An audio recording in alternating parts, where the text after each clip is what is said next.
عباده الذين اصطفى أما بعد فأعوذ بالله من الشيطان الرجيم بسم الله الرحمن الرحيم ألف لام ميم تلك آيات الكتاب الحكيم هدى ورحمة للمحسنين الذين يقيمون الصلاة ويؤتون الزكاة وهم بالآخرة هم يوقنون أولئك على هدى من ربهم وأولئك هم المفلحون ومن الناس من يشتري لهو الحديث ليضل عن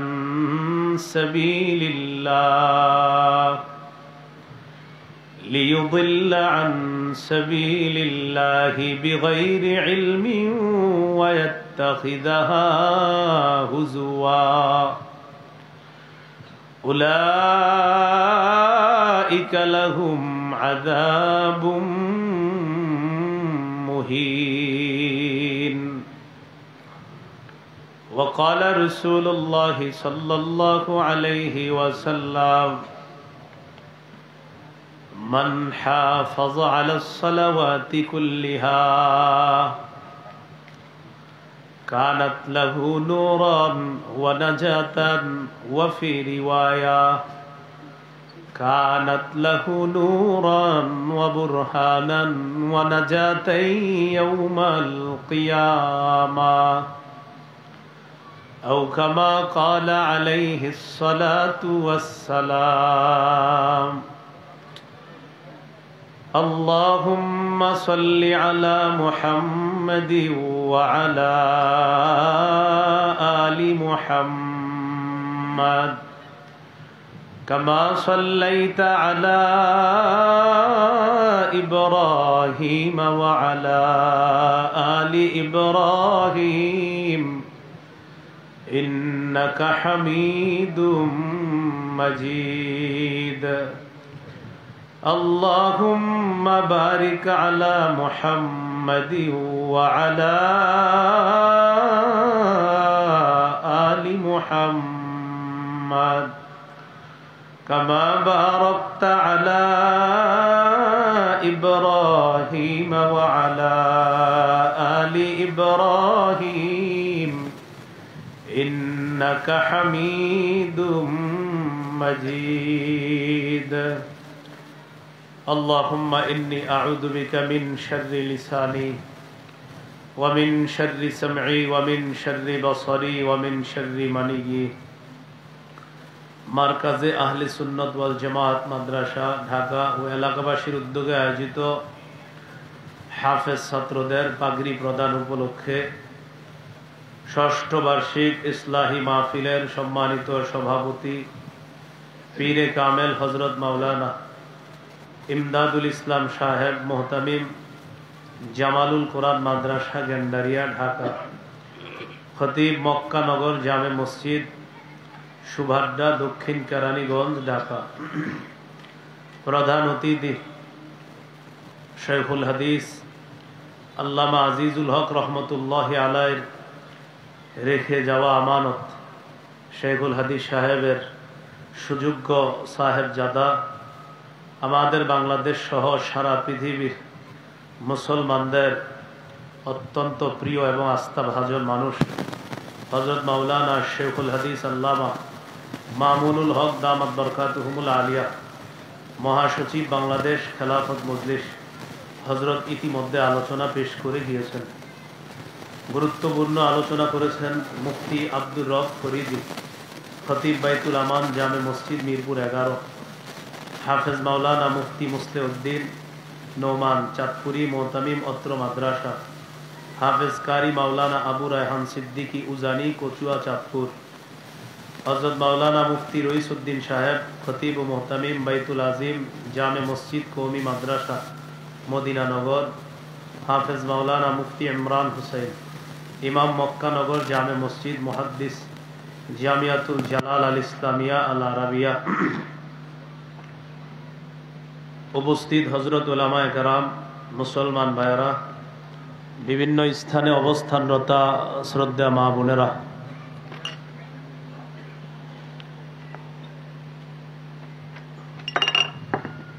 আল্লাহ তাআলার দরবারে শুকরিয়া আদায় করছি। আল্লাহ আমাদেরকে এই মাহফিলে উপস্থিত হওয়ার তৌফিক দান করেছেন, বলি আলহামদুলিল্লাহ। আমি আপনাদের সামনে পবিত্র কোরআনের সূরা লোকমান থেকে কয়েকটি আয়াতে কারিমা তেলাওয়াত করেছি। আয়াতে আল্লাহ তাআলা গুরুত্বপূর্ণ কিছু দিক নির্দেশনা আমাদেরকে দিয়েছেন। আল্লাহ তাআলা বলেন, আলিফ লাম মিম, এর অর্থ হলো আল্লাহই ভালো জানেন, এটার উদ্দেশ্য আল্লাহই ভালো জানেন। আলিফ লাম মিম এগুলার অর্থ, উদ্দেশ্য, মতলব মানুষ জানে না, আল্লাহই ভালো জানেন। তিলকা আয়াতুল কিতাবিল হাকিম, এগুলো প্রজ্ঞাপূর্ণ হিকমতপূর্ণ কিতাবের আয়াত সমূহ। হুদাও ওয়া রাহমাতাল লিল মুহসিনিন, আয়াতগুলো নেককার মানুষের জন্য হেদায়েত এবং রহমত।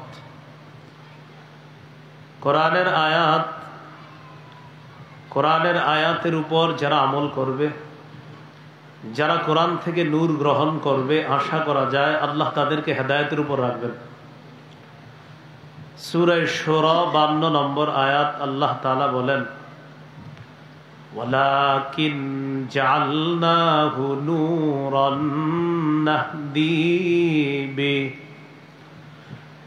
নাহদি বিহি মান নাশাউ মিন ইবাদিনা। কোরআনকে আমি করেছি নূর, এই নূরের মাধ্যমে আমি আমার বান্দাদের মধ্য থেকে যাকে চাই তাকেই হেদায়েত দান করি।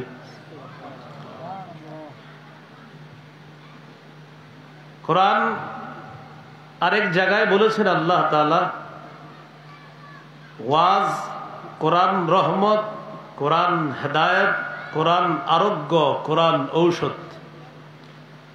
সূরা ইউনূসের 57 নম্বর আয়াতে আল্লাহ বলেন, ইয়া আইয়ুহান নাস قد جاءتكم موعظة من ربكم وشفاء لما في الصدور وهدى ورحمة للمؤمنين। হে মানুষ, তোমাদের কাছে এসেছে তোমাদের রবের পক্ষ থেকে ওয়াজ, ওয়া শিফাউল লিমা ফিস সুদূর, অন্তরের রোগের আরোগ্য, ওয়া হুদা, হেদায়েত, ওয়া রাহমাতুল লিল মুহসিনিন, নেককার মানুষ যারা, লিল মুমিনিন, ঈমানদার যারা, তাদের জন্য রহমত। কোরআন ওয়াজ, কোরআন আরোগ্য, কোরআন হেদায়েত, কোরআন রহমত। অন্তরে যাদের ব্যাধি আছে তারা কোরআন তেলাওয়াত করবে, কিছুক্ষণের মধ্যে অন্তরের পরিবর্তন লক্ষ্য করবে। নিজে তেলাওয়াত করতে না পারলে হাফিজি মাদ্রাসার হেফজখানায় 5-10 মিনিট বসে থাকবেন, গিয়ে একটু পরেই দেখবেন অন্তরের হালাত আল্লাহ পরিবর্তন করে দিচ্ছে। এটা কোরআনের আকর্ষণ। এটা আল্লাহ বললেন, হুদাও ওয়া রাহমাতাল লিল মুহসিনিন, নেককার মানুষ যারা, তাদের জন্য এই প্রজ্ঞাপূর্ণ কিতাবের আয়াতগুলা, হেদায়েত, এগুলা তাদের জন্য রহমত। আল্লাহ আমাদের সকলকে কোরআন থেকে হেদায়েত, রহমত বেশি বেশি গ্রহণ করার তৌফিক দান করেন। নেককার মানুষ কারা? তাদের 3টি গুণ আল্লাহ তুলে ধরেছেন এখানে। আল্লাযীনা ইউকিমুনাস সালাহ, 1 নম্বর যারা নামাজ কায়েম করে। ওয়া ইউতুনাজ যাকাত, যারা যাকাত আদায় করে। ওয়া হুম بالآخرة هم يوقنون যারা আখিরাতে বিশ্বাস রাখে। নেককার মানুষ কারা? যারা নামাজ কায়েম করে, যারা যাকাত আদায় করে, যারা আখিরাতে বিশ্বাস রাখে। আল্লাহ তাআলা বলেন উলাইকা আলা হুদাম মির রাব্বিহিম ওয়া উলাইকা হুমুল মুফলিহুন। তারা তাদের রবের পক্ষ থেকে হেদায়েতের উপর আছে এবং তারাই সফল কাম। আমি আল্লাহ তাদেরকে সফল বলে কোরআনে ঘোষণা করলাম। নামাজ কায়েম করা, যাকাত আদায় করা, আখিরাতে বিশ্বাস রাখা। প্রশ্ন হলো নামাজ কায়েম কাকে বলে? মৌলিকভাবে আগে 5টি কথা মনে রাখেন, এরপর আমি আলোচনা করছি। নামাজ কায়েম করা বা নামাজ প্রতিষ্ঠিত করার 1 নম্বর উদ্দেশ্য আল মুহাফাজাতু আলা শুরুতিস সালাহ। নামাজের কিছু শর্ত আছে, এই শর্তগুলোর প্রতি গুরুত্ব আরোপ করা। 2 নম্বর আল মুহাফাজাতু আলা রুকুই ওয়াস সুজুদ। নামাজের রুকু এবং সেজদা নামে অন্যতম কিছু বিধান আছে, এই রুকু সেজদার প্রতি যথেষ্ট গুরুত্ব দেওয়া, এটাও নামাজ প্রতিষ্ঠিত করা। 3 নম্বর খুশু খুজুর সাথে নামাজ আদায় করা মানেও নামাজ প্রতিষ্ঠিত করা। 4 নম্বর ঘরের সদস্যদেরকে নামাজের হুকুম করা মানেও নামাজ প্রতিষ্ঠিত করা, নামাজ কায়েম করা। 5 নম্বর এলাকায়, সমাজে, থানায়, জেলায়, রাষ্ট্রে, সর্বত্র প্রতিটি মুসলমান যেন নামাজি হয়ে যায়, তাদেরকে নামাজি বানানোর চিন্তা, ফিকির, চেষ্টা, মুজাহাদা চালানো, এর মানেও নামাজ কায়েম করা। এই হলো নামাজ কায়েম দ্বারা মৌলিক 5টি উদ্দেশ্য বললাম। 1 নম্বর উদ্দেশ্য পূর্ববর্তী শর্তগুলার প্রতি গুরুত্ব দেওয়া। নামাজের পূর্ববর্তী শর্ত কি? নামাজের পূর্বের একটা শর্ত হলো শরীর পাক করা। শরীর পাক দ্বারা মৌলিক 2টি উদ্দেশ্য। 1 নম্বর ওযু না থাকলে ওযু করা। 2 নম্বর গোসল ফরজ হলে গোসল করা। সূরা মাইদার 6 নম্বর আয়াতে আল্লাহ বলেন ইয়া আইয়ুহাল্লাযীনা আমানু ইযা কুমতুম ইলাস সালাহ ফাগসিলু ওয়ুজুহাকুম ওয়া আইদিয়াকুম ইলাল মারাফিক ওয়ামসাহু বিরুউসিকুম ওয়া আরজুলাকুম ইলাল কা'বাইন। হে ঈমানদারগণ, যখন তোমরা নামাজের ইচ্ছা করো তখন চেহারা ভালোভাবে ধৌত করো, হাত ধৌত করো, মাথা মাসেহ করো, টাকনু পর্যন্ত পা ধৌত করো। ওযুর ফরজ কয়টা? 4টা। এই 4 ফরজের কথা আয়াতে এসে গেছে। চেহারা ধৌত করা, হাত ধৌত করা, মাথা মাসেহ করা, পাগুলা টাকটু পর্যন্ত ধৌত করা। ওযু না থাকলে ওযু না করা পর্যন্ত আল্লাহ তাআলা তার নামাজ কবুল করবেন না।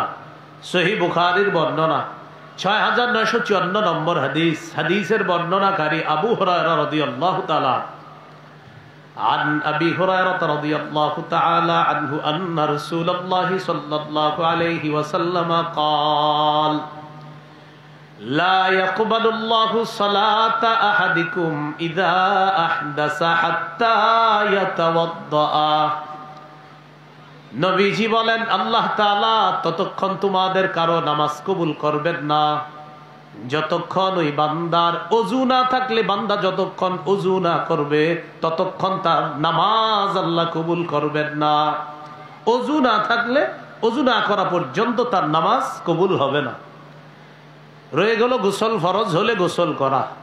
সূরা মাইদার 6 নম্বর আয়াতেরই পরের অংশে আল্লাহ বলেন ওয়া ইন কুনতুম জুনুবান ফাত্তাহহারু। মাদ্রাসা ছাত্র ভাইয়ারও আছেন, দেখবেন হেদায়াওয়ালাও এই আয়াত দিয়েই দলিল পেশ করেছে। যদি তোমরা জুনুবি হও, তোমাদের উপর যদি গোসল ফরজ হয়, তাহলে তোমরা ভালোভাবে পবিত্রতা অর্জন করো, গোসল করে নাও, ভালোভাবে তোমরা পবিত্র হয়ে নাও। গোসলের 3টি ফরজ ভালোভাবে মনে রাখা, ভালোভাবে কুলি করা, নাকে পানি দেওয়া যেন নাকের ভিতরের নরম অংশ পর্যন্ত পানি পৌঁছে যায়। মা বোনরা নাকফুল পরে, কানের দুল পরে। নাকফুলটা মাঝে মাঝে খুলে রাখে, কানের দুলও মাঝে মাঝে খুলে রাখে। নাকফুলের জায়গায় ছোট্ট একটা ছিদ্র থাকে, কানের দুলের জায়গাও একটা ছিদ্র থাকে। মা বোনদের উপর গোসল ফরজ হলে ছোট্ট একটা ঝাড়ুর শলা অথবা এই জাতীয় কিছু দিয়ে ওই কান আর নাকের ছিদ্রে একটু আপনার নাড়াচাড়া করা গোসল ফরজের সময়। এই কথাটা তাদেরকে বলে দেওয়া। কি কথাটা মনে থাকবে? এইটা হলো আপনার মা বোনরা গোসলের ক্ষেত্রে খুব খেয়াল রাখা। আর হলো পুরা শরীর ধৌত করা। আল্লাহ আমাদেরকে এই কথাগুলা মনে রেখে গুরুত্ব সহকারে পবিত্রতা অর্জন করার তৌফিক দান করেন। কি শিখলাম? শরীর পবিত্র করা এটাও নামাজ কায়েমের একটা অন্যতম শর্ত, যে আমি নামাজ পড়বো তো নামাজের আগে আমার শরীর পবিত্র হতে হবে। এরপরে হলো কাপড় পাক করা। আমরা নামাজে আসি কাপড় পরিধান করে, এই কাপড় পবিত্র হতে হবে। সূরা মুদ্দাসসিরের 4 নম্বর আয়াতে আল্লাহ বলেন, ওয়াসিয়াবাকা ফাতাহহির। নবী আপনি আপনার কাপড়গুলো পবিত্র করেন। সহিহ বুখারীর বর্ণনা 227 নম্বর হাদিস। একজন নারী আল্লাহ রাসূল সাল্লাল্লাহু আলাইহি সাল্লামের কাছে আসছে। জাআত ইমরাআতুন ইলা নবী সাল্লাল্লাহু আলাইহি ওয়াসাল্লাম। এক মহিলা নবীজির কাছে আসছে, এসে মাসালা জিজ্ঞাসা করছে। যেই মাসালাটা জিজ্ঞাসা করেছে, আমরা এখন যারা মাসালাটি শুনবো শ্রদ্ধার সাথে শুনবো, কেউ হাসি দিব না, কারণ এটা একটা স্বাভাবিক মাসালা, এখানে হাসির কিছু নেই। আমাদের মা বোনরা প্রতি মাসে আল্লাহ প্রদত্ত একটা অসুস্থতার সম্মুখীন হয়। এই অসুস্থতার কারণে তাদের শরীর থেকে এক ধরনের নাপাকি বের হয়। এই নাপাকি কখনো কখনো কাপড়ে লেগে যায়।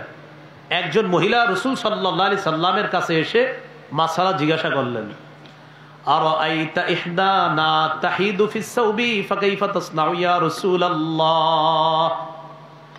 ইয়া রাসূলুল্লাহ, আমাদের কোন নারীর কাপড়ের মধ্যে যদি অসুস্থতার অবস্থার ওই নাপাকি যদি কারো কাপড়ের মধ্যে লেগে যায়, ওই কাপড় পবিত্রতা করার নিয়ম কি? হুজুর, কারো নাপাকি লেগে গেছে তার কাপড়ে, এই কাপড় কিভাবে পবিত্র করবে? فقال رسول الله صلى الله عليه وسلم تحته ثم تقرصه بالماء وتنضحه।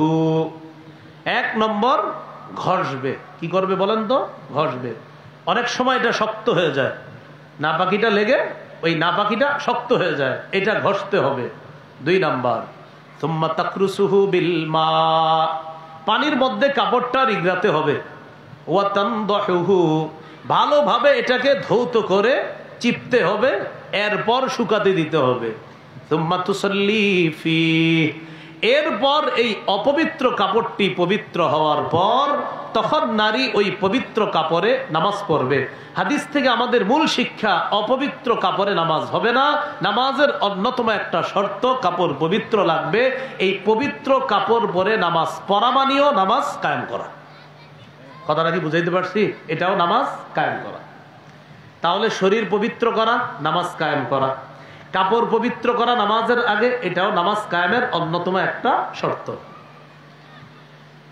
নামাজের জায়গা পাক করা, এই মক্তবের বাচ্চারাও পারে এই কথাগুলো।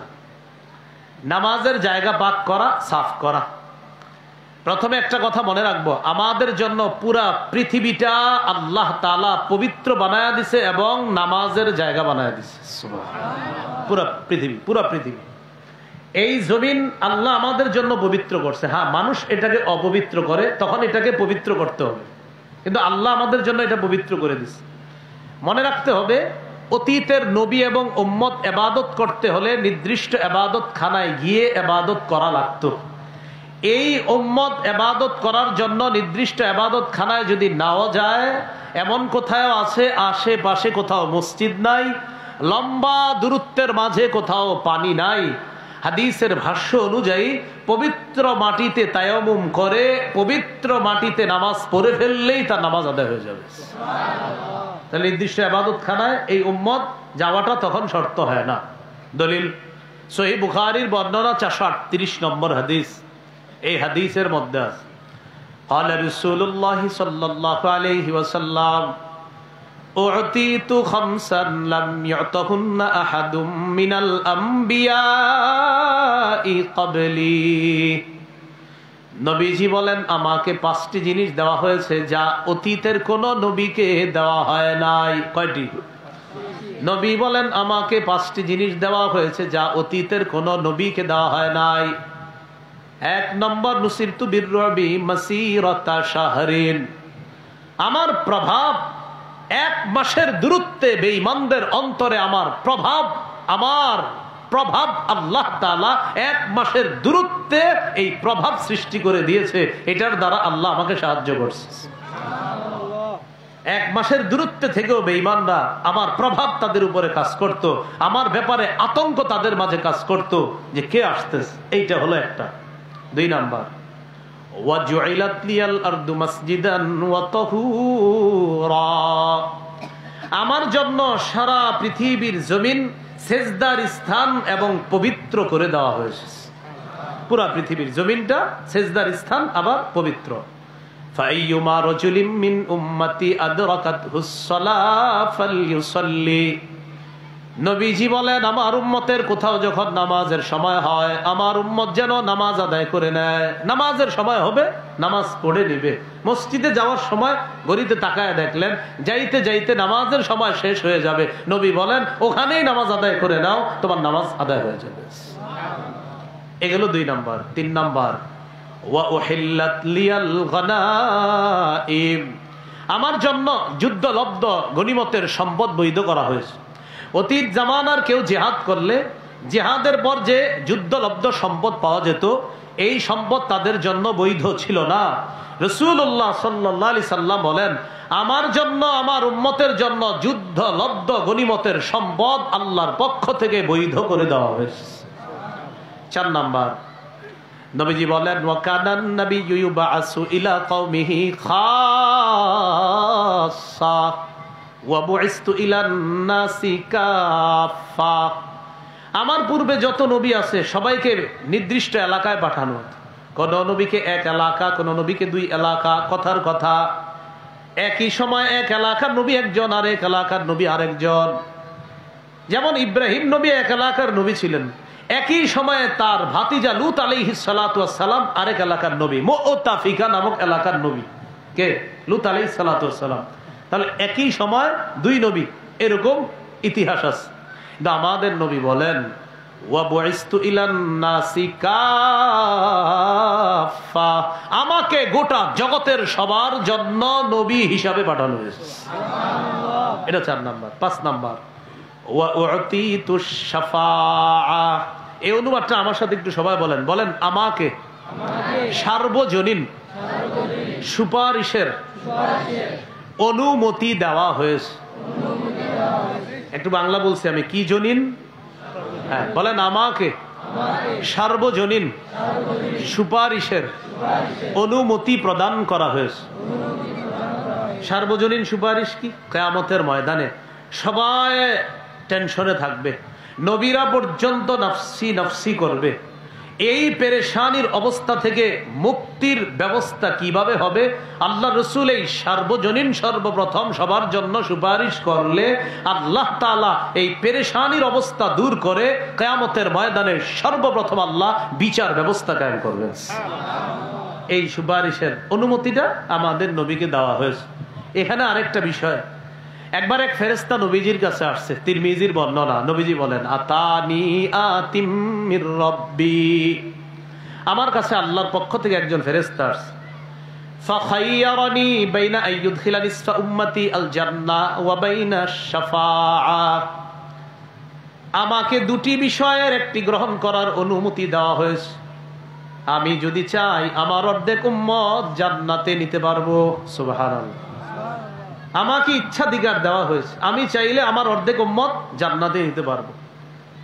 ওয়া বাইনা শাফাআহ, আমি চাইলে আমার উম্মতের জন্য সুপারিশ করতে পারবো। তবে 2টা নেওয়া যাবে না, যে কোনো একটা। হয়তো অর্ধেক উম্মত জান্নাতে নিবেন, না হয় সুপারিশ করবেন। হাবিব আপনি কোনটা চান? আমাদের নবী বুদ্ধি করে বললেন ইখতারতুশ শাফাআহ, আমি সুপারিশ গ্রহণ করে নিলাম। কেন? আমার অর্ধেক উম্মত জান্নাতে গেলে বাকিদের কি হবে? এই জন্য আমি সুপারিশ করে আমার অন্যতম একটা উম্মতকে আমি জান্নাতে নেওয়ার চেষ্টা চালাবো। এই হলো নবীজিকে 5টি জিনিস দেওয়া হয়েছে। তবে আমাদের মূল উদ্দেশ্য এখানে হলো একটা, সেটা হলো গোটা জগৎ আমাদের জন্য পবিত্র, গোটা জগতের সব মাটি পবিত্র, অপবিত্র হলে এটাকে পবিত্র করে নেওয়া। এইটা হলো নামাজ কায়েম করা, যে নামাজ যেখানে পড়বো সেই জায়গাটা পবিত্র আছে কিনা চেক করে, যদি দেখা যায় কেউ অপবিত্র করছে, এটা পবিত্র করা মানেও নামাজ কায়েম করা। সতর ঢাকা, কি ঢাকা বলেন তো? সতর। সূরা আরাফের 31 নম্বর আয়াতে আল্লাহ বলেন, ইয়া বানি আদামা খুযু যিনাতাকুম ইনদা কুল্লি মসজিদ। হে আদম সন্তান, তোমরা প্রত্যেক নামাজের সময় বেশভূষা ধারণ করো, গ্রহণ করো, সুন্দর পোশাক পরো, রাগ করবেন না। অনেকে আমরা নামাজে হাফ হাতা গেঞ্জি পরে চলে আসি না? আপনার নামাজ হয়ে যাবে, আপনি এইভাবে নামাজ পড়লেও নামাজ হয়ে যাবে, কেউ বলবে না আপনার নামাজ হয়নি। কিন্তু আমি শুধু আপনাকে বলতে চাই, আপনি আপনার মেয়ের জামাইয়ের বাড়িতে যদি যান, আপনি হাফ হাতা গেঞ্জি পরে যাবেন? হ্যাঁ, সবাই দিয়ে চুপ হয়ে গেল না? আপনি আপনার বেয়ের বাড়িতে কি হাফ হাতা গেঞ্জি পরে যাবেন? আচ্ছা, নামাজ কার বাড়িতে পড়ি? বলে না, কার বাড়ি? তাহলে বেয়ের বাড়িতে গেঞ্জি পরে যান না। তাহলে কার বাড়িতে নামাজে যাই? বলেন না, কার বাড়িতে? বেয়ের বাড়িতে পাঞ্জাবি পরে যাই, আল্লাহর বাড়িতে গেঞ্জি পরে যাই। সোজা হিসাব। আমি আবার বলছি, গেঞ্জি পরলে আপনার নামাজ হয়ে যাবে, কিন্তু আমি শুধু এতটুকু বললাম, বেয়ের বাড়িতে আপনি কত সুন্দর একটা পাঞ্জাবি পরে বেশভূষা ধারণ করে যান, কিন্তু আল্লাহর বাড়িতে কোনো মতে যাই। আল্লাহু আকবার। তবে আমার এই বয়ান যেন বদহজম না হয় আপনাদের। মানে কি, যে কালকে থেকে নামাজে আমু না, কারণ গেঞ্জি পরে যাওয়া যাবে না। না ভাই, আপনি গেঞ্জি পরেই পড়েন, আপনি গেঞ্জি পরেই নামাজ পড়েন, কিন্তু আমি বলছি যে একটু ভাবেন কথাটা। আল্লাহ আমাদেরকে কথাগুলো বুঝার তৌফিক দান করেন। একটু সুন্দর পোশাক পরে আল্লাহর সামনে দাঁড়াবো, ঠিক আছে না ইনশাআল্লাহ? এই গেল আপনার সতর ঢাকা। এই সতর ঢেকে নামাজ পড়া, এটাও নামাজ কায়েম করা। এরপর কিবলামুখী হওয়া। সূরা বাকারায় আল্লাহ তাআলা বলেন, 45 নম্বর আয়াত সূরা বাকারার আল্লাহ তাআলা বলেন, ফাওয়াল্লি ওয়াজহাকা শাতরাল মসজিদিল হারাম। কি বলছে? ফাওয়াল্লি ওয়াজহাকা শাতরাল, 149 সূরা বাকারার 149 নম্বর আয়াত। ফাওয়াল্লি ওয়াজহাকা শাতরাল মসজিদিল হারাম। আপনি আপনার চেহারাকে মসজিদে হারামের দিকে ফিরান। কোন দিকে ফিরান? মসজিদে হারাম। নবীজি বাইতুল মুকাদ্দাসের দিকে ফিরে নামাজ পড়ে প্রায় 17-18 মাস। বারবার মাথাটা আসমানের দিকে উঠায়, মনে মনে চাওয়া, আহারে আল্লাহ যদি কেবলাটা কাবার দিকে করে দিতেন। এটা মনের চাওয়া, মুখ দিয়ে বলে না। নামাজ পড়ে কোন দিকে ফিরে? বাইতুল মুকাদ্দাস। তো এইভাবে খালি তাকায় উপরে। আল্লাহ তাআলা বলেন, قد نرى تقلب وجهك في السماء। নবী, আপনি যে বারবার আসমানের দিকে মাথা উঠা নামা করেন, আমি আল্লাহ কিন্তু বিষয়টা দেখি। আপনি কেন উঠাইতেছেন এটা আমি আল্লাহ জানি। আপনি চাইতেছেন কিবলা যেন আবার কাবার দিকে করে দেই, ঠিক আছে। ফালানুওয়াল্লিয়ান্নাকা কিবলাতান তারদাহা। আমি অবশ্যই আপনার পছন্দ অনুযায়ী আবার কিবলাটা কাবার দিকে করে দিব। এরপরে আল্লাহ বলেন, ফাওয়াল্লি ওয়াজহাকা শাতরাল মসজিদিল হারাম। আপনি মসজিদে হারামের দিকে ফিরে নামাজ আদায় করেন। এই হলো কিবলামুখী হয়ে নামাজ পড়া, এটাও নামাজ কায়েম করা। বলেন আমার সাথে, ওয়াক্ত মতো নামাজ পড়া।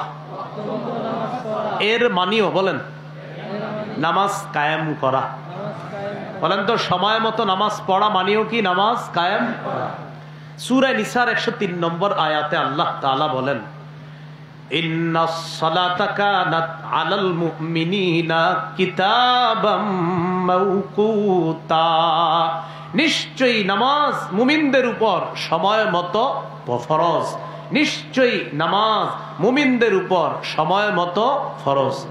বলেন তো সবাই আমার সাথে, নিশ্চয়ই নামাজ মুমিনদের উপর সময় মতো ফরজ। তাহলে সময় মতো নামাজ পড়া মুমিনদের উপর ফরজ। সহিহ বুখারীর বর্ণনা 527 নম্বর হাদিস। হাদিসের বর্ণনাকারী আব্দুল্লাহ ইবনে মাসউদ রাদিয়াল্লাহু তাআলা তিনি বলেন, সাআলতু রাসূলুল্লাহি সাল্লাল্লাহু আলাইহি ওয়াসাল্লাম আইয়ুল আমালি আহাব্বু ইলাল্লাহ। আল্লাহ নবীর কাছে আমি জানতে চাইলাম আল্লাহর কাছে সবচেয়ে পছন্দনীয় আমল কোনটি? নবীজি জবাব দিলেন, আসসালাতু আলা ওয়াক্তিহা, সময় মতো নামাজ পড়া। এবার আমি বলবো, আপনারা জবাব দিবেন। বলেন তো আল্লাহর কাছে সবচেয়ে পছন্দের আমল কোনটি? আবার আল্লাহর কাছে সবচেয়ে পছন্দের আমল কোনটি? ক্বালা সুম্মা আইয়ুন ইয়া রাসূলুল্লাহ। প্রশ্ন করলেন, হুজুর এরপর আল্লাহর কাছে সবচেয়ে পছন্দের আমল কোনটি? নবীজি জবাব দিলেন, বিররুল ওয়ালিদাইন, পিতা মাতার সেবা করা, পিতা মাতার আনুগত্য করা। ক্বালা সুম্মা আইয়ুন ইয়া রাসূলুল্লাহ। হুজুর এরপর সবচাইতে পছন্দের আমল কোনটি?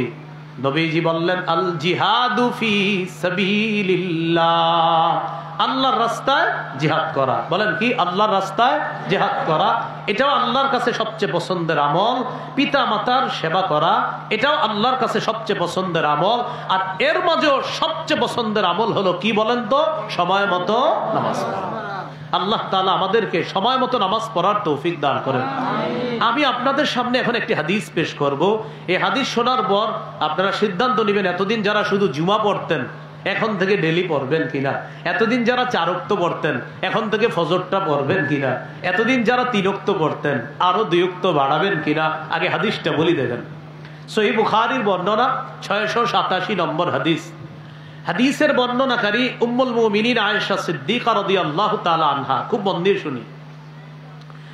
সাকুলান নবী সাল্লাল্লাহু আলাইহি ওয়াসাল্লাম, রাসূলুল্লাহ সাল্লাল্লাহু আলাইহি সাল্লাম প্রচন্ড অসুস্থ হলেন।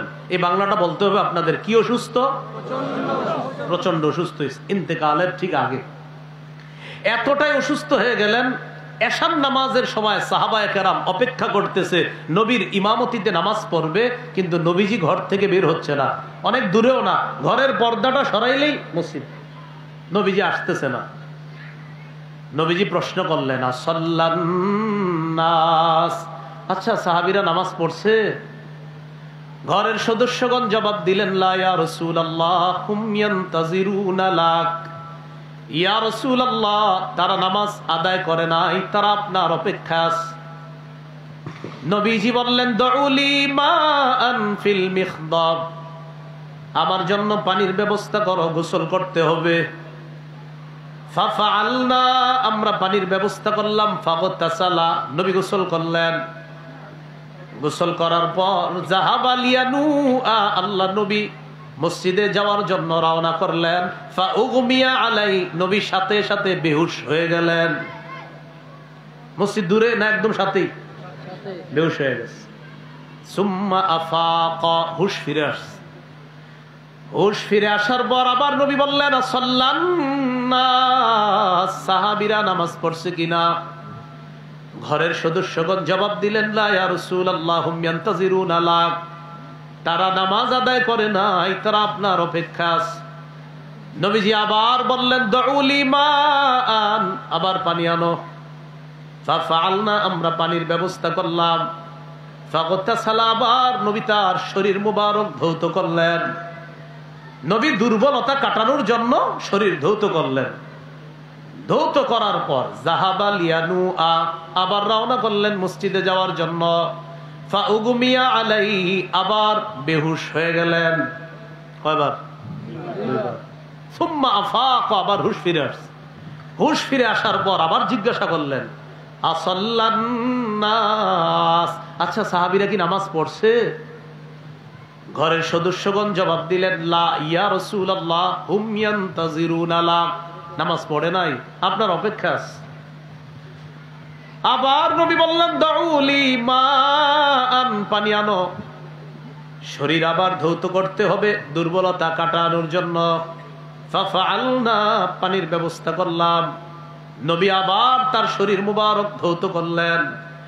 ওয়া যাহাবা লিয়ানুআ, আবার রওনা করলেন মসজিদে যাওয়ার জন্য।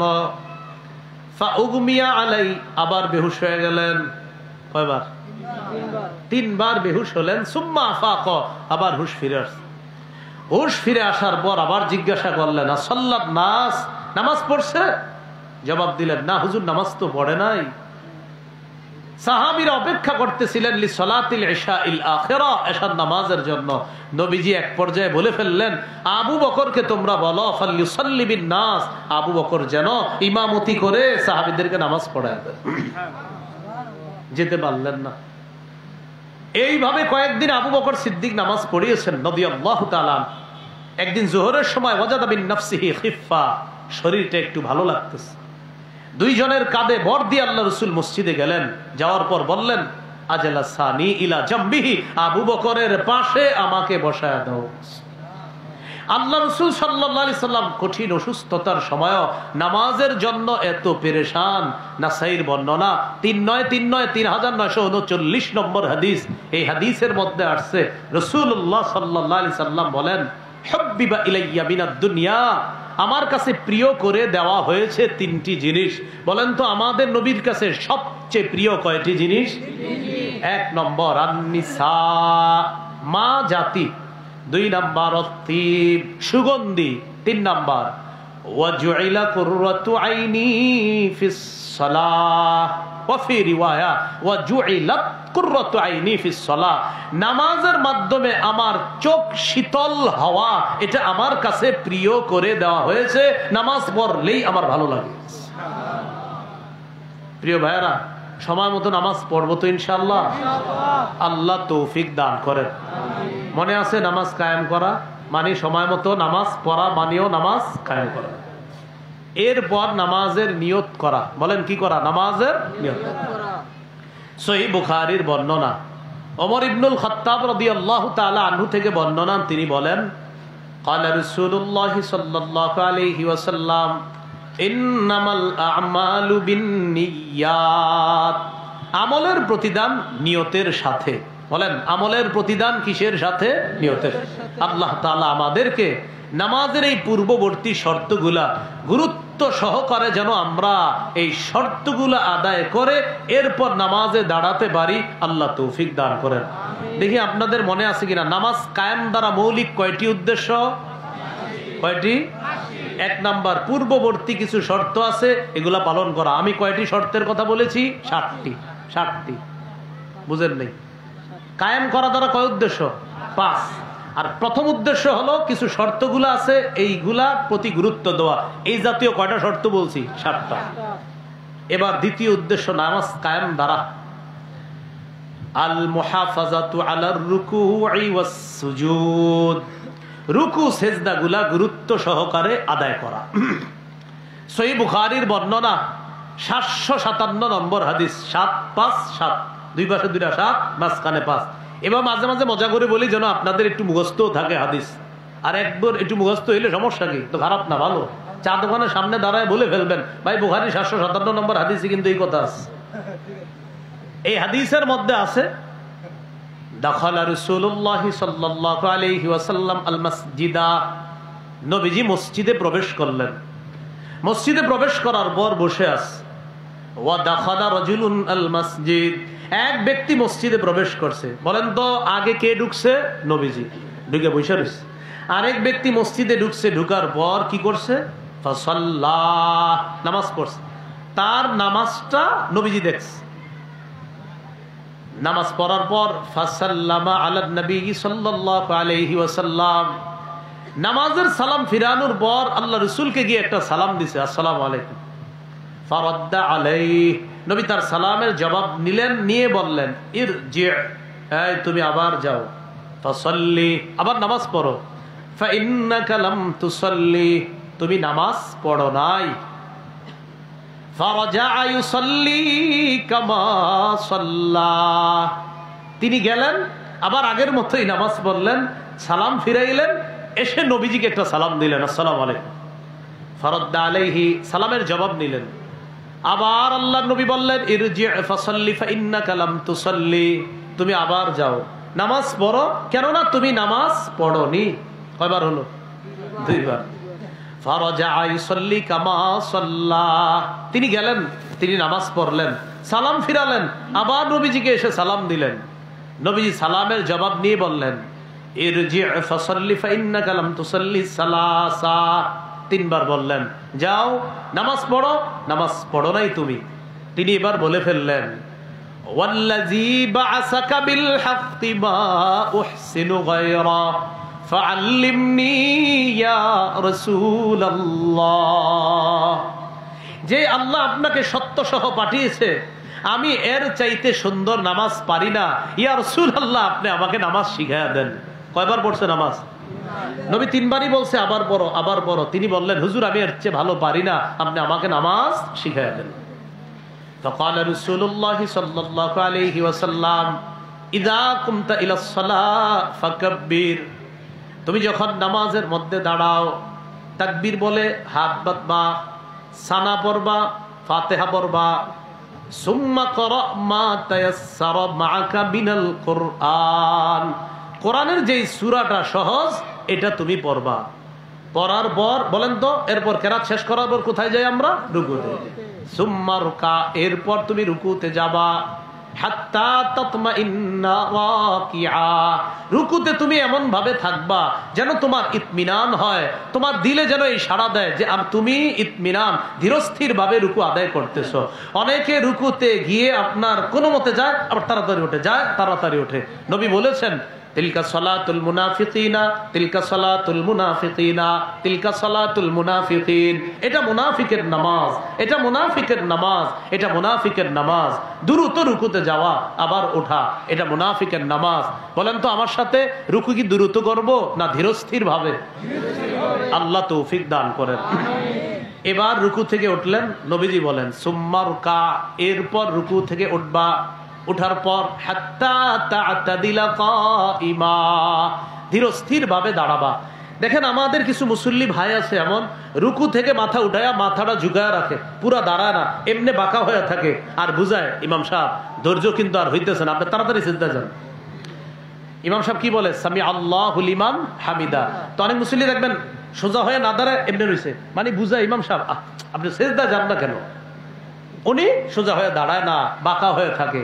এটা আজকে থেকে আমরা করব না, বলেন ইনশাআল্লাহ।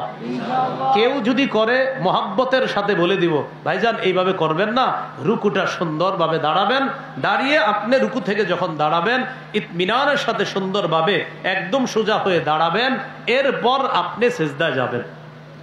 তো রুকু থেকে দাঁড়িয়ে আপনার যদি ইমামের পিছনে থাকি আমরা তাহলে কি বলি?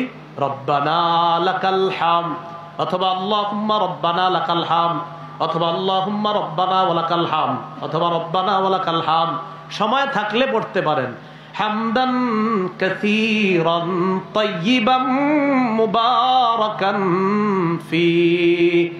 রুকু থেকে উঠা সামি আল্লাহু লিমান হামিদা বলার পর এটা যদি কেউ পড়ে, ফেরেশতারা লড়াই করে কে কার আগে তার এই আমল নামা উপরে নিয়ে যাবে।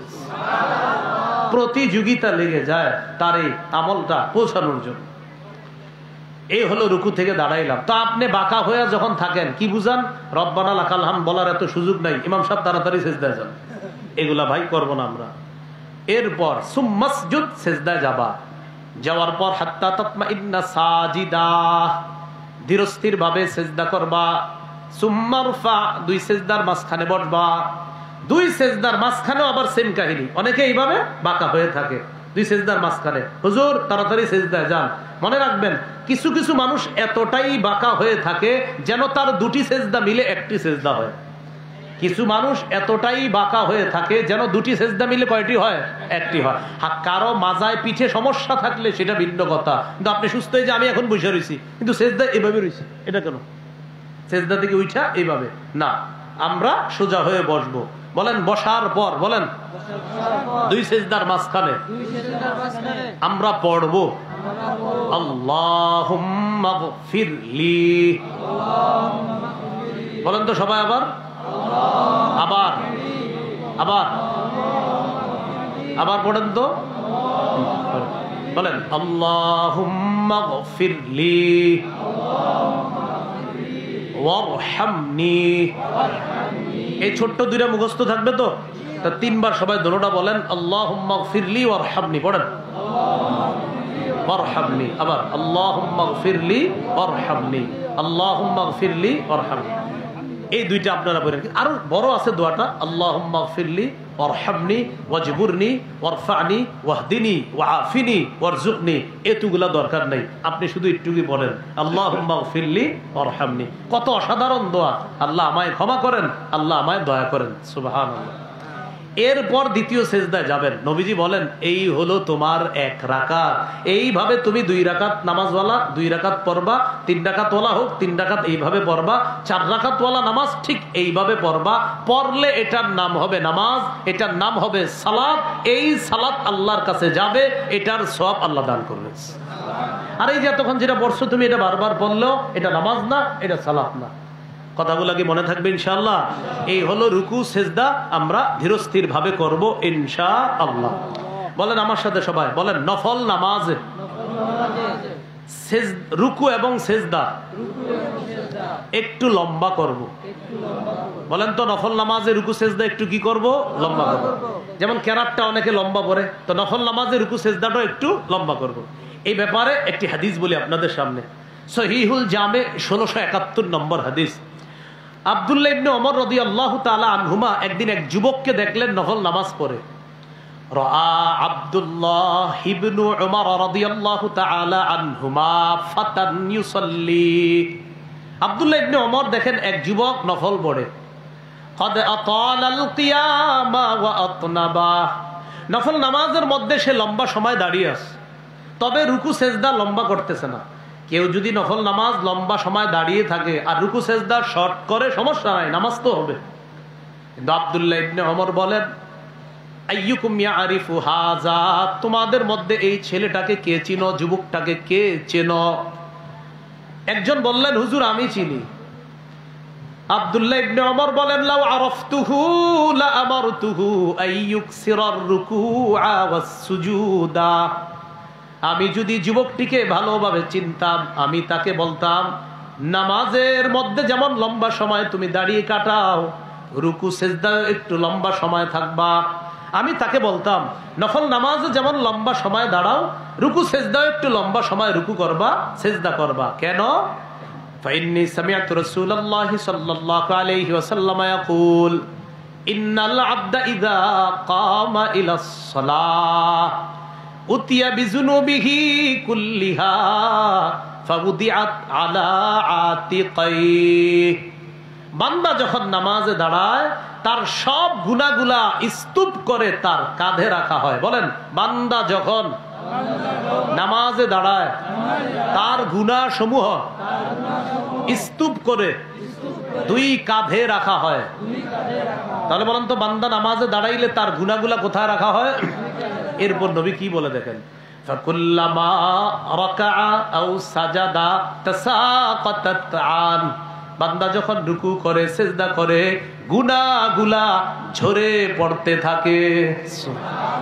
রুকু সিজদা যদি লম্বা হয় তার গুনাহ ঝরার মাত্রাও বাড়বে। তা আব্দুল্লাহ ইবনে ওমর রাদিয়াল্লাহু তাআলা আনহুমা বললেন যে এই ছেলেটা আমি যদি চিনতাম, তাকে বলতাম রুকু সিজদাগুলোও যেন একটু লম্বা করে। তাহলে ভাই রুকু সেজদা এগুলা ইতমিনানের সাথে আমরা আদায় করব।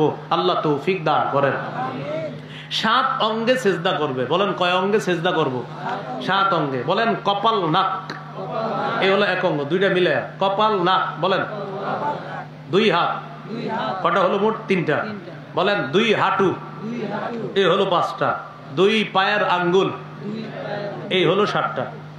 তাহলে কপাল নাক মিলে 1টা, 2 হাত 3টা, 2 হাঁটু 5টা, 2 পায়ের আঙ্গুল, কটা হলো 7টা। সহিহ বুখারী 809, সহিহ বুখারী 812, 2 হাদিসের মধ্যে আছে। রাসূলুল্লাহ সাল্লাল্লাহু আলাইহি ওয়াসাল্লামের সাহাবী আব্দুল্লাহ ইবনে আব্বাস রাদিয়াল্লাহু তাআলা আনহুমা বলেন উমিরান নবী সাল্লাল্লাহু আলাইহি ওয়াসাল্লাম আইয়াসজুদা আলা 7 আ'যা। রাসূলুল্লাহ সাল্লাল্লাহু আলাইহি সাল্লামকে 7 অঙ্গের উপর সিজদা করতে আদেশ করা হয়েছে। আলাল জাবহা, কপালের উপর। আর 812 নম্বর হাদিসে আছে বুখারীর, ওয়া আশারা বিয়াদাইহি আলা আনফিহি। নবী কপাল দ্বারা বুঝাইছে কপালও নাকও। বলেন কপালও নাকও, এই হলো 1টা। ওয়াল ইয়াদাইন, 2 হাত, এই হলো 3টা। ওয়ার রুকবাতাইন, 2 হাঁটু, এই হলো 5টা। ওয়া আতরাফি কদামাই, দুই পায়ের আঙ্গুলি, এই হলো 7 অঙ্গ। এই 7 অঙ্গের উপর সেজদা দেওয়া। তাহলে সেজদায় ধীরস্থিরতার সাথে সেজদা দেওয়া, রুকুগুলা ধীরস্থির ভাবে করা, দাঁড়ানোটা সুন্দরভাবে হওয়া, এটাও নামাজ কায়েম করা। মনে আসেনি মূল আলোচনা কি করা? নামাজ কায়েম করা। এলো রুকু সেজদা বিলম্ব করা, সুন্দরভাবে পড়া। নামাজ কায়েম দ্বারা 3 নম্বর উদ্দেশ্যটা মনে আছে আপনাদের? খুশু খুজুর সাথে নামাজ পড়া। বলেন আমার সাথে সবাই, খুশুর সম্পর্ক কলবের সাথে, খুজুর সম্পর্ক অঙ্গ প্রত্যঙ্গের সাথে। কলব যদি আল্লাহমুখী হয় এটাকে খুশু বলে, অঙ্গ প্রত্যঙ্গ যদি আল্লাহমুখী হয় এটাকে খুজু বলে। খুশু খুজুওয়ালা নামাজ কোনটা? যেই নামাজে কলব থাকবে আল্লাহর দিকে, অঙ্গ প্রত্যঙ্গ থাকবে আল্লাহর দিকে, এই নামাজ খুশু খুজুওয়ালা নামাজ। এখন আপনি নামাজে দাঁড়াইলেন, অঙ্গ প্রত্যঙ্গ সব আল্লাহর দিকে, কলবের মধ্যে আছে। 5 নাম্বার দোকানের হিসাবটা এখনো মিলাইতে পারতেছিলাম না, এটা খুজু হলো, খুশু হলো না। খুশু হলো কিন্তু কি হলো না? খুশু হলো না। নামাজ কায়েম দ্বারা 3 নাম্বার উদ্দেশ্য, খুশুও থাকতে হবে, খুজুও থাকতে হবে। আল্লাহ তাআলা আমাদেরকে খুশু খুজুর সাথে নামাজ আদায় করার তৌফিক দান করেন। আর একটু গুরুত্বপূর্ণ কথা রয়ে গেছে, আমরা কি উঠবো না, কিছুক্ষণের মধ্যে শেষ হয়ে যাবে ইনশাআল্লাহ। গুরুত্বপূর্ণ একটু অংশ বাকি আছে। নামাজ কায়েম দ্বারা 4 নাম্বার উদ্দেশ্য শেষ করে নিই একটু। পরিবারকে নামাজের কথা বলা। সূরা তাহার 132 নম্বর আয়াতে আল্লাহ বলেন, ওয়া'মুর আহলাকা বিস-সালাহ ওয়াসতাবির আলাইহা। নবী আপনার পরিবারকে নামাজের কথা বলেন, আপনি নিজেও এটার উপর অটল থাকেন। তাহলে পরিবারের প্রতিটা সদস্যকে আমরা নামাজের কথা বলবো ইনশাআল্লাহ। বলেন তো আমার সাথে, নামাজের কথা পরিবারের সদস্যদেরকে বলা মানেও কি কায়েম করা? নামাজ কায়েম করা। 5 নাম্বার, নামাজ কায়েম দেশে, সমাজে, রাষ্ট্রে কায়েম করতে হবে। এবার আমার সাথে বলেন, রাষ্ট্রে নামাজ কায়েমের প্রধান দায়িত্ব পুরুষ রাষ্ট্রপ্রধানের। রাষ্ট্রীয়ভাবে নামাজ প্রতিষ্ঠিত করার প্রধান দায়িত্ব কার? পুরুষ। আমাদের রাষ্ট্রপ্রধান এখন কি? তার প্রধান কাজ হলো পুরা রাষ্ট্রীয়ভাবে নামাজ কায়েম করা। শান্তি চারদিকে খোঁজা হচ্ছে, পাওয়া যাবে না। রাষ্ট্রীয়ভাবে নামাজ প্রতিষ্ঠিত করা হোক, আসমান থেকে মুষলধারে বৃষ্টির মতো শান্তি আসবে। সূরা হজের 41 নম্বর আয়াতে আল্লাহ তাআলা বলেন, আল্লাযীনা ইম্মাক্কান্নাহুম ফিল আরদি আকামুস সালাহ। আমি যাদেরকে দেশের ক্ষমতায় বসাই তাদের 1 নাম্বার কাজ হলো আকামুস সালাহ, নামাজ কায়েম করা। ওয়া আতাউজ যাকাহ, যাকাত প্রতিষ্ঠিত করা। তাহলে 1 নাম্বার নামাজ প্রতিষ্ঠিত করা, 2 নাম্বার যাকাত প্রতিষ্ঠিত করা। বলেন আমার সাথে, রাষ্ট্রীয়ভাবে যাকাত প্রতিষ্ঠিত হলে সুদ বিদায় নিবে। কি বিদায় নিবে? সুদ। কি বিদায় নিবে? জোরে বলেন, কি বিদায় নিবে? রাষ্ট্রীয়ভাবে যদি যাকাত প্রতিষ্ঠিত করা হয় তাহলে বিদায় নিবে কে? সুদ। তাহলে সুদ বিদায় নিবে। টেনশনে আছে সবাই যে সুদ কেমনে বিদায় নেওয়া যায়। রাষ্ট্রপ্রধানের এখন 2 নাম্বার কাজ রাষ্ট্রীয়ভাবে যাকাত প্রতিষ্ঠিত করা, সুদ অটোমেটিক বিদায় নিবে। 3 নাম্বার, ওয়া আমারু বিল মা'রুফ, নেক কাজের আদেশ করা। 4 নাম্বার, ওয়া নাহাউ আনিল মুনকার, অসৎ কাজ থেকে নিষেধ করা। দেখেন এখানে আপনারা যারা আছেন, মাইকের আওয়াজ যারা শুনতেছেন, শ্রদ্ধার সাথে বলছি, কেউ বিএনপি করেন, কেউ হয়তো আওয়ামী লীগ করেন, আওয়ামী লীগকে মহব্বত করেন, কেউ জামাতে ইসলামে মহব্বত করেন, কেউ ইসলামী আন্দোলনকে মহব্বত করেন, কেউ খেলাফত মজলিস, কেউ খেলাফত আন্দোলন, কেউ জমিয়তে উলামা ইসলাম, কেউ নিজামে ইসলাম পার্টি ইত্যাদি এগুলো আপনারা পছন্দ করেন। এই যে পছন্দ করেন, কেউ জাতীয় পার্টি, জাসদ বাসদ অনেকে পছন্দ করে এগুলা। দেখেন আমাদের প্রথম একটা কাজ হবে, যে যেই দলে করেন আপাতত মাথায় ঢুকান, পরবর্তীতে আমাদের দায়িত্বশীল যারাই হোক যেন পুরুষ হয়। কে হয়? পুরুষ। কেন? সবাই বলেন কেন? এই কেনর উত্তর হলো রাসূল সাল্লাল্লাহু আলাইহি ওয়াসাল্লাম বলেছেন, লা ইউফলিহা কওমুন ওয়াল্লাউ আমরাহুম ইমরাআতান। ওই জাতি কিছুতেই, বলেন কিছুতেই সফল হবে না যারা তাদের দায়িত্বে কোন নারীকে বসায়। তাহলে আমি আপনি যদি কোনো নারীকে প্রধান বানায় আর বলি সফলতা চাই, সফলতা চাই, সফলতা চাই, নবী বলে কিছুতেই না, কিছুতেই না, কিছুতেই না।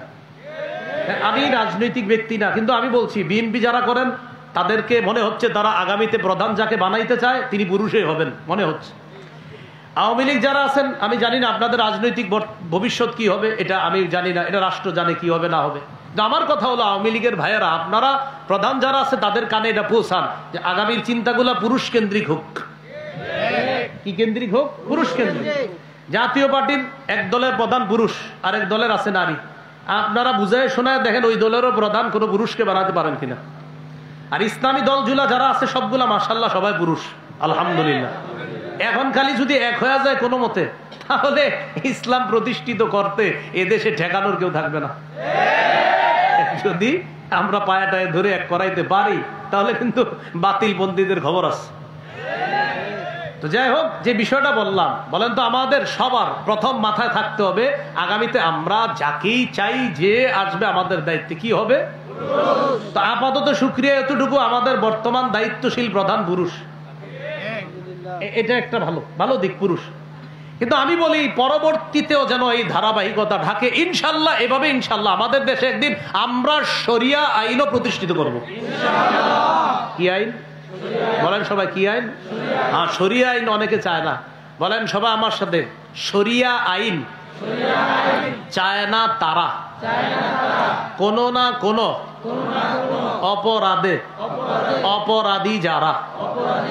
আবার বলেন, শরিয়া আইন চায় না তারা কোন না কোন অপরাধে অপরাধী যারা। কোন অপরাধী চাইবে না শরিয়া আইন হোক। এই জন্য শরিয়া আইনের জন্য ডেলি দোয়া করবেন, আল্লাহর কাছে বলবেন, আল্লাহ আমাদের দেশে আমি মরার আগে যেন শরিয়া আইন দেখে যেতে পারি। এরকম দোয়া আল্লাহর কাছে করবেন মুসলমান হিসাবে। এই গেল আপনার নামাজ কায়েম করা, যাকাত আদায় করা আর আখেরাতে বিশ্বাস রাখা। ওই যে নেককার মানুষের 3 গুণ, তারা হবে হেদায়েতের উপর থাকবে, তারাই সফল কাম। এরবার মূল আরেকটু কথা রয়ে গেছে। পরের আয়াতে আল্লাহ বলেন, ওয়ামিনান নাসি মাইয়াশতারি লাহওয়াল হাদিস, যারা অনর্থক গল্প কিনে, গান বাদ্য কিনে, লিউদিল্লা আন সাবিলিল্লাহ বিগাইরি ইলম, অজ্ঞাতবশত মানুষকে আল্লাহর রাস্তা থেকে দূরে সরানোর জন্য। কি কিনে বলেন তো? গল্প। বলেন কি গল্প? মিথ্যা। বলেন মিথ্যা গল্প, গান, বাদ্যযন্ত্র, এগুলা যারা কিনে মানুষকে আল্লাহর রাস্তা থেকে দূরে সরানোর জন্য। মূল বিষয়টা বুঝেন। মক্কার কাফেররা চুপি চুপি কোরআন তেলাওয়াত শুনতো, সুবহানাল্লাহ। কাফেররা টেনশনে পড়ে গেলে লিডাররা এইভাবে কোরআন তেলাওয়াত শুনলে তো ঝামেলা। নজর ইবনুল হারেস নামে একজন কি করলো, ইরানে গেল। ইরানে গিয়ে ইরানের কিছু মিথ্যা গল্প কাহিনী সম্বলিত কিছু বই কিনে আনলো। আর কি নিয়ে আসলো? একজন দাসীকে কিনে আনলো যে গান গাইতে পারে। কেন আনলো? কোরআন যারা শুনে এই কোরআনের বিরুদ্ধে এই মিথ্যা গল্পগুলা কাফেরদেরকে শোনাবে। তাহলে দেখেন, একদিকে কোরআন আর একদিকে মিথ্যা গল্প, একদিকে কোরআন আর একদিকে গান। তখন সে আইসা কি করলো, ওই গান মিথ্যা গল্প সাপ্লাই করা শুরু করলো। বাস্তবিকই কিছু মানুষ এই গান শুনতে অভ্যস্ত হলো এবং তারা গাল গল্পগুলা শুনতে লাগলো। এটার সাথে সুর মিলিয়ে বর্তমান জামানায় আমাদের দেশে অনেক ভদ্র যারা মানুষের কাছে সুশীল এবং ভদ্র সন্ন্যাসী টাইপের অনেক ভদ্র মানুষ ইদানিং কালে বলা শুরু করেছে, গান যে হারাম এটা কোরআনের কোথায় আছে। কি বলে? গান যে হারাম এটা কোরআনের কি আছে? সাথে সাথে বলে কোরআন কি দলিল? এটা কোনো লেখা না, বক্তব্য। কি বলে? কোরআন কি দলিল। সাথে সাথে ওই সন্ন্যাসী টাইপের মানুষ বলছে যে দাউদ নবী তো গান গাইতে গাইতে নবুয়ত পাইছে। না, নাউজুবিল্লাহ, বাসায় গিয়ে বললেন একজন নবীর উপর কি বলতেছে, হেরা কয় নাউজুবিল্লাহ, আস্তে কয় কি বলছে, দাউদ নবী গান গাইতে গাইতে নবুয়ত পাইছে। ইদানিং এর ঘটনা, এটা অনেক আগের না, ইদানিং। তাহলে দাউদ নবী উনি নাকি গান গাইতে গাইতে কি পাইছে? নাউজুবিল্লাহ, নবুয়ত পাইছে। অথচ রাসূল সাল্লাল্লাহু আলাইহি সাল্লাম বলেন, সহিহ বুখারীর 5048 নম্বর হাদিস, আবু মুসা আশআরী রাদিয়াল্লাহু তাআলা আনহুর কোরআন তেলাওয়াত শুনে আল্লাহ নবী বললেন, আবু মুসা লাকাদ উতিতা মিজমারাম মিন মাজামিরি আলি দাউদ আলাইহিস সালাতু ওয়াস সালাম। দাউদ নবীকে যেমন অসাধারণ কণ্ঠ দেওয়া হয়েছে, দাউদ নবীর মতো তোমাকেও অসাধারণ কণ্ঠ দেওয়া হয়েছে। সুবহানাল্লাহ। এই কণ্ঠের অনুবাদটা সন্ন্যাসী সাহেব করছে বাদ্য। কণ্ঠের অনুবাদ কি করছে?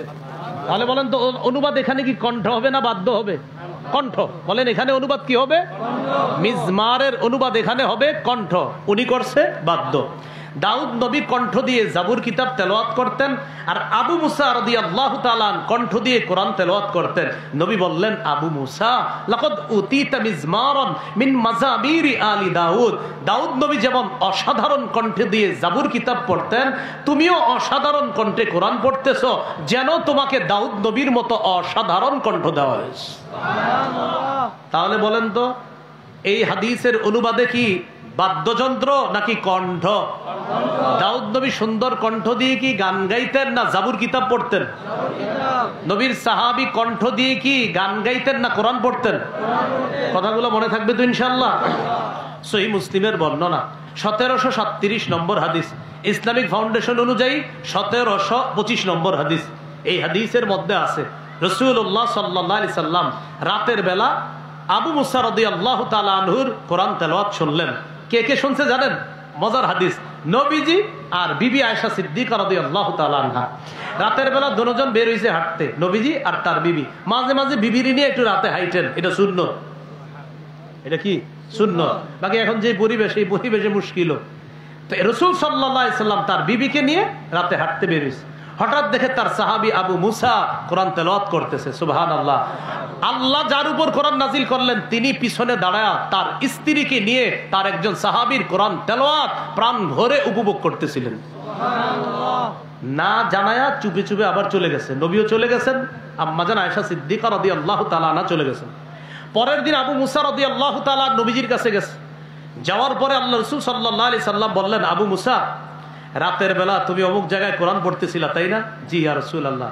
নবীজি বললেন, আমি আর আয়েশা গত রাতে তোমার পিছনে দাঁড়িয়ে দাঁড়িয়ে কোরআন তেলাওয়াত শুনতেছিলাম। আবু মুসা রাদিয়াল্লাহু তাআলা বললেন, হুজুর, লাউ আলিমতু, আমি যদি জানতাম যে আপনি আমার পিছনে আছেন, লাহাব্বারতু লাকা তাহবিরা, আমি কোরআন আরো সুন্দর করে পড়তাম। সহিহ মুসলিমের বর্ণনা আসছে, নবীজি বলেন, আবু মুসা, তোমার তেলাওয়াত শুনে আমার কি মনে হয়েছে জানো?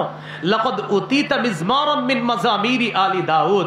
দাউদ নবীকে যেমন অসাধারণ কণ্ঠ দেওয়া হয়েছে, এটা দিয়ে তিনি জাবুর পড়তেন, তোমাকেও কোরআন পড়ার জন্য আল্লাহ প্রদত্ত দাউদ নবীর মতো অসাধারণ কণ্ঠ দেওয়া হয়েছে। তা আমার সাথে একটু বলেন, মিজমারের অনুবাদ হাদিসের মধ্যে বাদ্যযন্ত্র গান নাকি কণ্ঠ? সুকণ্ঠ। বলেন, কি বলবেন? সুকণ্ঠ। তাহলে এটার অনুবাদ কি, গান না সুকণ্ঠ? সন্ন্যাসী সাহেব বলছে যে এটা গান, যে গান গাইতে গাইতে উনি নবুয়ত পেয়ে গেছে।